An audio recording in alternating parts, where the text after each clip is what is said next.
It's another beautiful Wednesday and we're trying to break up that midweek monotony as usual, and of course we come around full circle on this week as we come back around to another episode of Boating News of the Week. Welcome back guys, it is your boy Broncos Guru, and let's get this week's episode started. Our first incident to make the boating news of the week is going to take us down to Australia, where in Runaway Bay down in Queensland, Australia, this vessel caught on fire and broke free from its moorings. Once the vessel caught on fire, its mooring lines themselves actually caught on fire as well, breaking it free, but the problem they ran into here was there were high winds in this situation, which was pushing this vessel down the canal, and also made it difficult for firefighters to actually try and get this blaze under control. One of the major concerns they were dealing with here was that this vessel was going to be pushed by the wind into another dock where it was going to catch either another vessel on fire or even worse, lead up to a house fire. Fortunately, at passing by, Good Samaritan vessel was actually able to get their anchor line wrapped around this boat. They gave the line to police who were able to hold the vessel so they could get the fire extinguished.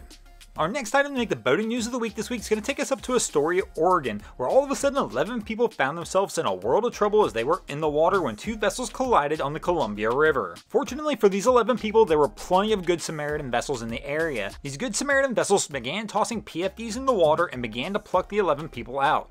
Unfortunately, both these boats wound up sinking, but these guys were super fortunate in this one that there were so many vessels around. This water is not warm water and things could have went bad quickly if these guys would have been out there by themselves. Our next incident to make the boating news of the week is going to take us down to Boot Key Harbor down in Marathon, Florida, where this 35-foot sailing vessel caught on fire, along with a 22-foot power vessel that was attached to it. When authorities arrived on the scene and began to fight the blaze, the 22-foot power vessel actually broke free and began to drift toward other boats, so the authorities had to focus their attention on that. After about an hour, they got the fire put out on that vessel and came back over to the sailboat. At this point in time, the sailboat was too far gone. They waited just a little bit before putting the rest of the flames out. Boot Harbor Key is a very tightly packed anchorage, and they were really fortunate here that these were the only two vessels that did wind up taking any damage.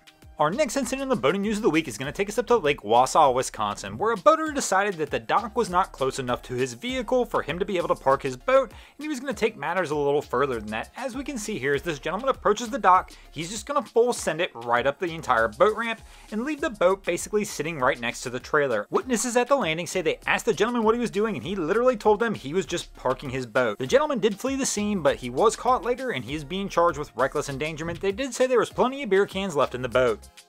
There's nothing quite like a nice relaxing day of fishing, which is exactly what these three people in Lynn, Massachusetts had planned when things went a little awry. This is them swimming in Lynn Harbor after their vessel sank. They had planned to go out and enjoy a nice day of fishing on Lynn Harbor when all of a sudden they noticed the rear of the vessel was starting to go underwater. The captain of the vessel walked to the front of the boat to grab some life jackets, and by the time he turned around, the whole vessel was basically submerged. The three then jumped into the water with the life jackets. One of them was able to keep their phone above the water long enough to make the call to 911 to come out and get rescued. One of the amazing things of this, somehow Sea Tow basically saved this vessel. Within a few hours, they brought it back to the dock in almost perfect condition, which kind of makes me wonder who forgot the drain plug. Thanks for watching. I hope you enjoyed this episode of Boating News of the Week. If you ever see anything crazy happening on your waterways, be sure to hit me up on Facebook or Instagram and let me know, and you might see your story over here. Just like Nick Sweet, Ollie G9026, Alexander, and Brandon Bartlett did this week. And if you haven't already, go ahead and drop an anchor on that subscribe button. If not, I'm coming to steal your drain plug.